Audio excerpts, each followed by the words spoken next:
আসসালামু আলাইকুম ওয়া রাহমাতুল্লাহি ওয়া বারাকাতুহু। আমি হাবিবুল্লাহ, আপনারা দেখছেন জিনের চিকিৎসা মিডিয়া। সম্মানিত ভাই ও বোনেরা, ইনশাআল্লাহ আজ আমি আপনাদেরকে বলে দেওয়ার চেষ্টা করব পুরাতন অনেক আগের জিনের রোগী সুস্থ হবে কি হবে না সেই বিষয়টি। সম্মানিত ভাই, সেই উদ্দেশ্যে আজকের আমার এই ভিডিওটি বানানো। তাহলে চলুন কথা না বাড়িয়ে আজকের মূল বিষয় নিয়ে আলোচনা করা যাক। সম্মানিত ভাই, খেয়াল করে কথাটা শুনেন। আমরা অনেক জায়গায় চিকিৎসা নিয়ে থাকি। আমরা এটা বলে থাকি যে জিনগুলোকে জবাই করা হয়েছে, যে জিনগুলোকে জবাই করছে তার আত্মীয় স্বজন এখন চলে আসছে। আবার এটাও বলে থাকি যে যে জিনগুলোকে জবাই করছে তার বন্ধু বান্ধব অথবা অন্য জিন ঢুকে গেছে।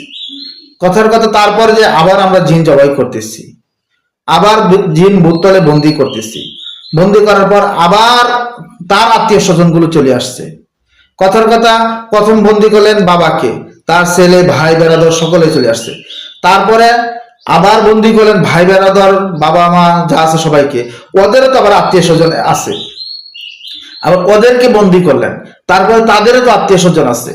এভাবে বারবার চলে আসতেছে, আমরা আমাদেরকে কবিরাজে বলতেছে। তাহলে যে এভাবে বন্দি করতে থাকলে সারা জীবন বন্দি করেও তো শেষ হওয়া যাবে না, তাহলে রোগী সুস্থ হবে কবে? আমি ভার ভিডিওতে বলতেছি, এই দুকায় পড়বেন না, এই দুকায় পড়বেন না, এই দুকায় পড়বেন না। বারবার আপনারা এই দুকায় পড়তেছেন আর বলতেছেন যে হুজুর এরকম সমস্যা হচ্ছে, এরকম সমস্যা হচ্ছে, এরকম সমস্যা হচ্ছে। কেন জিনগুলোকে বন্দি করা যাবে, কেন জবাই করা লাগতেছে? ভাই, প্রকৃতপক্ষে জিনগুলোকে যদি রোগীর শরীর থেকে বাহির করে দিতে পারেন, প্রথম যে জিনগুলো ঢুকছে, তাহলে তো আর কোনো কিছুর প্রয়োজন নেই, রোগী সুস্থ হয়ে যাবে। ওই রোগীর শরীরে জিনগুলোকে বাহির করা হয়ই না, অযথা জিনগুলোকে বলা হচ্ছে জবাই করা হচ্ছে। আমরা বিশ্বাস এই জন্যই করতেছি, আমাদেরকে চোখে দেখা দিচ্ছে। আমি বারবার বলার চেষ্টা করতেছি যে জিনগুলো মানুষের সুরত ধরতে পারে, কুকুরের সুরত ধরতে পারে, সাপের সুরত ধরতে পারে। কেন জবাইয়ের সুরত ধরবে না চোখের সামনে? কেন জবাইয়ের সুরত ধরবে না চোখের সামনে? যদি জবাইয়ের সুরত না ধরে, ওটা তো জিনের রোগী, উনি তো নিজেই জিনটাই বলতেছে হ্যাঁ জবাই হয়েছে, ওই জিনটা তো নিজেই বলতেছে বন্দী হচ্ছে। তাহলে আপনার যদি এই জিনিসটা সাধারণ জ্ঞান না থাকে যে জিনগুলো নিজেই বলতেছে, জিনগুলো নিজেই কায়া ধরতেছে, জবাই হচ্ছে, বন্দী হচ্ছে, ওই জিন যেটা প্রথমে ঢুকছে ওইটাই ভিতরে রয়েছে, বাহির হয় নাই। যেতই জবাই করতেছে সবই ধোঁকা হচ্ছে, যেতই বোতলে বন্দি করা হচ্ছে সবই ধোঁকা হচ্ছে। আর বলা হচ্ছে আত্মীয় স্বজন আসতেছে। এটা কে বলতেছে? ওই জিনগুলো বলতেছে আমরা অমুকের আত্মীয় স্বজন, অমুকের।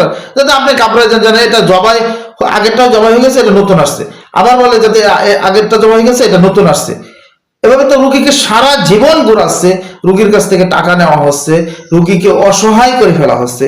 রুগীদের এরকম একটা ধারণা হয়ে যাচ্ছে যে এই হয়তোবা পুরা যারা জিনের রোগী আছে তারা স্থায়ীভাবে সুস্থ হয় না। এটা কি হয়, কয়েকদিন সুস্থ থাকে, তারপর আবার অসুস্থ হয়ে যায়।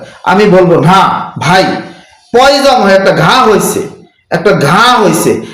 ঘায়ের ভিতর থেকে আপনি পয়জনটা টিপ দিয়ে বাহির করে ফেলেন, গাটা এমনিই শুকাই যাবে। আমি বলবো যারা জিনের রোগী আছেন, ওই জিনটাকে প্রকৃতপক্ষে শরীর থেকে বাহির করে ফেলেন। আপনি জবাইয়ে যান কেন, আপনি বোতলে বন্দিতে যান কেন? আপনি কোরআনের মাধ্যমে সরাসরি রুকিয়ে করেন এবং কিছু প্রসেস করে ওই জিনটাকে বাহির করে ফেলেন। ইনশাআল্লাহ ওই জিনের রোগী সুস্থ হয়ে যাবে, স্থায়ীভাবে সুস্থ হয়ে যাবে। আমি বারবার গুরুত্বর জন্য কথাগুলো বলতেছি। কেন জবাই যাচ্ছেন?